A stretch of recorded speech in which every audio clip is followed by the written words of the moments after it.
अस्सलाम वालेकुम। मैं लाई हूँ आज आपके लिए एक ऐसी रेसिपी जिसे बनाना बहुत ही आसान लगता है, लेकिन बनाते वक्त बहुत सारे प्रॉब्लम आते हैं, जैसे कि चावल सिकुड़ जाते हैं, चावल में पानी ज़्यादा हो जाता है या फिर कम हो जाता है, खाते वक्त रबर की तरह लगते हैं। तो ऐसे सारे प्रॉब्लम का सोल्यूशन आपको सिर्फ free online cooking class cooking के ABCD में ही मिलने वाला है। तो इसे जर्दा या फिर मीठा चावल या केसरी राइस भी कहा जाता है। अलग अलग जगह पे अलग अलग नाम है। इसे खास तौर पर फातिया के लिए या फिर किसी शादी वलीमा या पार्टियों के लिए बनाया जाता है। तो आज मैं आपको जिस तरह से बनाना बताने वाली हूँ, तरीका बहुत ही आसान है, बहुत सारी टिप्स हैं, साथ ही बहुत ही ज़्यादा खिले खिले बनेंगे, चिपचिपे नहीं बनेंगे। तो देखिए माशाल्लाह बहुत ही स्वादिष्ट बने हुए हैं। तो वीडियो पसंद आने पर लाइक सब्सक्राइब एंड शेयर करना। तो चलिए स्टार्ट करते हैं। बिस्मिल्लाहिर्रहमानिर्रहीम। तो एक बाउल में यहाँ पे मैंने लिए है 1 कप चावल। 1 कप चावल मतलब यहाँ पे मैंने पाव किलो चावल लिए हैं। तो लॉन्ग ग्रेन बासमती चावल का इस्तेमाल किया है। खास कर जर्दा बनाने के लिए अलग तरह के चावल मिलते हैं, लेकिन मैं आपको आज ये recipe basmati rice long grain मतलब जिससे हम बिरयानी बनाते हैं, उसी चावल से मैं आज आपको जर्दा बनाना बताने वाली हूँ। तो मैंने इसे पानी डाल कर ले लिया है। अब इसे हल्के हाथों से मसल कर धोएंगे। ऊपर इसके जो भी स्टार्च है वो चला जाना चाहिए। उससे पहले हमें चावल को साफ करके लेना है, फिर इसे धोना है। तो इसे मैं 2 बार धो कर लूँगी, क्योंकि इसके ऊपर का जो भी व्हाइट वाला पानी है वो चला जाए। अब इसमें 2 इंच के करीब पानी डालकर चावल को भिगाने के लिए रखना है, सिर्फ आधा घंटे के लिए। तो देखिए यहाँ पे इतना पानी इसके अंदर होना चाहिए, क्योंकि चावल फूल जाते हैं। तो अब इसे भिगाने के लिए रख देते हैं। अब यहाँ पे चावल भीगते हुए 25 मिनट हो गए हैं। तब तक यहाँ पे पानी गर्म करके रख देंगे, ताकि ये पूरा आधा घंटा हो जाए। तो यहाँ पे मैंने चावल से दुगना पानी लिया है। पतीले में स्टील का पतीला है, क्योंकि हम इसमें नींबू नहीं डालने वाले हैं। तो स्टील का पतीला काला नहीं पड़ेगा। तो पानी में यहाँ पे मैं आधा चम्मच फूड कलर डाल रही हूँ। आपको जो भी कलर पसंद है वो डाल सकते हैं। तो खास तौर पर यहाँ पे मैं ऑरेंज कलर आने के लिए ऑरेंज फूड कलर डाल रही हूँ। साथ में 1 इलायची, 2 लौंग और यहाँ पे हल्का सा थोड़ा सा टुकड़ा दालचीनी का और 1 चम्मच घी डाल रही हूँ, ताकि चावल चिपचिपे ना बने। तो पानी को उबाल आ गया है। तो पानी को उबाल आते ही अब इसमें डालेंगे चावल। तो चावल में से जो भी पानी था वो मैंने निकाल कर ले लिया है। अब इसे डालेंगे। चावल अगर पुराने हैं तो ही इसे आधा घंटा भिगाइए। अगर चावल नए हैं तो आप इसे 15 मिनट भिगा सकते हैं। तो बस यहाँ पे मैं 2 चुटकी उतना नमक डाल रही हूँ, ताकि चावल फीके ना लगे। वैसे तो मीठे ही बनने वाले हैं, लेकिन टेस्ट इन्हांस करने के लिए यहाँ पे हल्का सा 1 से 2 चुटकी उतना नमक डालेंगे पाव किलो राइस के लिए। अगर आपने अभी तक मेरी बिरयानी वाली वीडियोस नहीं देखी है तो देखिए, उसमें मैंने चावल किस तरह से लेने हैं, नए पुराने किस तरह से पहचानना है, ये सब कुछ बताया है।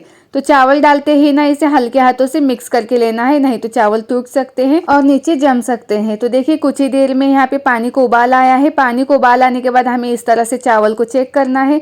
तो चावल को यहाँ पे मैं पूरी तरह से पकाकर नहीं ले रही हूँ। एज यूजुअल बिरयानी बनाते वक्त जिस तरह से 80 या 90% पका कर लेते हैं, उतना ही पका कर लेंगे। तो चावल के टुकड़े होने चाहिए, 2 से 3 या 4 टुकड़े होने चाहिए, इतना ही हमें पका कर लेना है। उसके बाद उसे छन्नी में निकाल कर लेना है, ताकि जो भी एक्स्ट्रा पानी है वो निकल जाए। तो अब यहाँ पे लिया है मैंने कढ़ाई, और कढ़ाई में डालेंगे घी। तो यहाँ पे मैं बड़ा वाला 1 चम्मच घी डाल रही हूँ। तो यहाँ पे आप तेल से भी बना सकते हैं, डालडा का इस्तेमाल मत कीजिए। घी जैसे ही गर्म होता है, इसमें मैं कुछ टुकड़े नारियल के डाल रही हूँ। सूखा नारियल लिया है, आप चाहे तो फ्रेश कच्चा नारियल भी ले सकते हैं। तो पतले वाले टुकड़े करके लेना है, ताकि खाते वक्त अच्छा लगे, दांतों में ज़्यादा नहीं आना चाहिए। तो यहाँ पे इसे अब हल्का सा भून कर लेंगे 1 मिनट के लिए। गैस की फ्लेम लो पे रखनी है और हल्का सा इसके ऊपर गोल्डन ब्राउन कलर आना चाहिए। तो अब इसे भूनते हुए ही इसमें डालेंगे कुछ ड्राई फ्रूट्स। आपको जो भी ड्राई फ्रूट्स पसंद है आप वो डाल सकते हैं। तो यहाँ पे मैं अब इस वक्त डाल रही हूँ बादाम। तो बादाम को मैंने एक ही में 2 हिस्से करके लिए हैं। आपको जिस तरह से पसंद है आप उस तरह से इसे कट कर सकते हैं। तो यहाँ पे मैंने 8 से 9 बादाम लिए हैं, आप कम ज़्यादा भी कर सकते हैं। अब इसे भी हल्का सा भून कर लेंगे कुछ सेकंड के लिए। कुछ सेकंड होते ही इसमें डालेंगे काजू। बादाम को भुनने में थोड़ा सा वक्त लगता है, और नारियल को भी, इसीलिए यही चीज़ें पहले डालेंगे। उसके बाद यहाँ पे डालेंगे काजू। तो काजू को भी मैंने बीच में से 2 हिस्से करके लिए हैं। साथ में किशमिश, तो ये टेस्ट के अकॉर्डिंग डालिए। तो आप यहाँ पे किशमिश फूलने तक हमें इसे भून कर लेना है, गैस की फ्लेम लो पे रख के।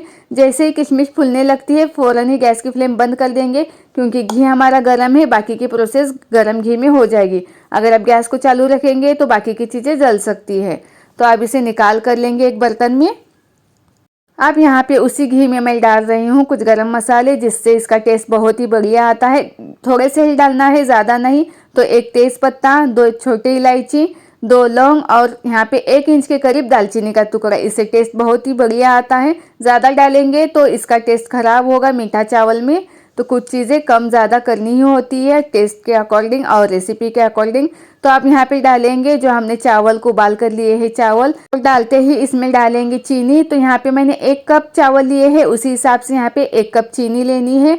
तो यहाँ पे चीनी को कम या ज़्यादा बिल्कुल मत कीजिए। अब इसे हल्के हाथों से मिक्स करेंगे, नहीं तो चावल टूट सकते हैं। इसीलिए गैस की फ्लेम लो पे रख के हल्के हाथों से सिर्फ मिक्स करके लेना है। चावल ज़्यादा ना टूटे, इसीलिए यहाँ पे हमें चावल को ज़्यादा नहीं पकाना है। और साथ में यहाँ पे चीनी पानी रिलीज़ करेगी, और जो भी बचे कुचे चावल पकने बाकी हैं ये चीनी के पानी में पक जाएंगे। तो देखिए यहाँ पे चीनी मेल्ट होना स्टार्ट हो गई, उसका पानी रिलीज़ हो रहा है। तो आप यहाँ पे इसे फैला कर लेंगे, और साथ में यहाँ पे डालेंगे कुछ चीज़ें खास जिससे इसका स्वाद बढ़ेगा। तो यहाँ पे मैं 1 चम्मच केवड़ा वाटर डाल रही हूँ, आप केवड़ा एसेंस भी डाल सकते हैं। साथ ही यहाँ पे मैं डाल रही हूँ कुछ बूंदे, यानी 4 से 5 बूंदे पाइनएप्पल एसेंस की। आप चाहे तो यहाँ पे पाइनएप्पल भी डाल सकते हैं, पाइनएप्पल के छोटे छोटे टुकड़े करके डाल सकते हैं। तो ये मेरे पास अवेलेबल नहीं है, इसीलिए मैं एसेंस का इस्तेमाल कर रही हूँ, जिसकी वजह से इसका टेस्ट पाइनएप्पल फ्लेवर में आ जाएगा।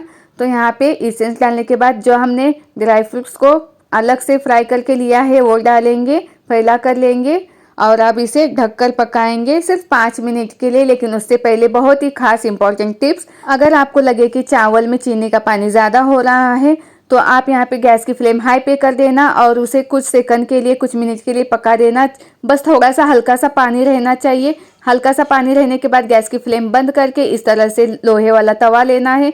तवा अच्छे से गर्म होने के बाद उसके ऊपर जिसमें भी हमने मीठा चावल बनाया है वो रख देना है, और उसे ढककर सिर्फ 5 मिनट के लिए लो फ्लेम पे दम पे रखना है।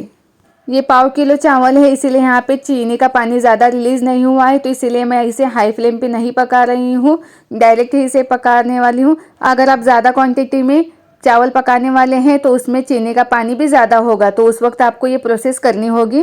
तो देखिए यहाँ पे मैं 5 मिनट बाद इसे चेक कर रही हूँ, तो माशाल्लाह बहुत ही अच्छे से दम हुए हैं, खुशबू भी बहुत ही अच्छी आ रही है और दिखने में भी बहुत ही अच्छे लग रहे हैं। तो देखिए कितने खिले खिले बने हुए हैं, आपको देखने से ही पता चलता है।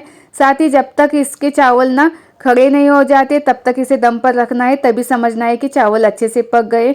ऊपर वाला पोर्शन ना सूखा सूखा लगेगा, चावल इस तरह से खड़े खड़े लगेंगे, तब समझना है कि चावल अच्छे से दम हुए हैं। तो अब इसे गर्मा गर्म परोस सकते हैं, फातिया के लिए ले सकते हैं, शादी पार्टियों में बना सकते हैं। और एक खास टिप, अगर आप इसे घी में बनाने वाले हैं तो घी का इस्तेमाल लिमिट में कीजिए, क्योंकि चावल ठंडा होने के बाद घी सूख जाती है, जिसकी वजह से चावल खाने में मज़ा नहीं आता, चावल भी सूखे सूखे लगते हैं। इसीलिए घी का इस्तेमाल 1/4 किलो के लिए सिर्फ 1 ही चम्मच कीजिए। अगर तेल डालने वाले होंगे तो कोई बात नहीं। अगर आपको इस वीडियो से ज़रा सा भी कुछ सीखने को मिला होगा तो वीडियो को लाइक करें, कमेंट करें और शेयर करें। साथ ही चैनल पर नए हैं तो चैनल को सब्सक्राइब करें, क्योंकि कुकिंग रिलेटेड इस चैनल से आपको बहुत कुछ सीखने को मिलता है।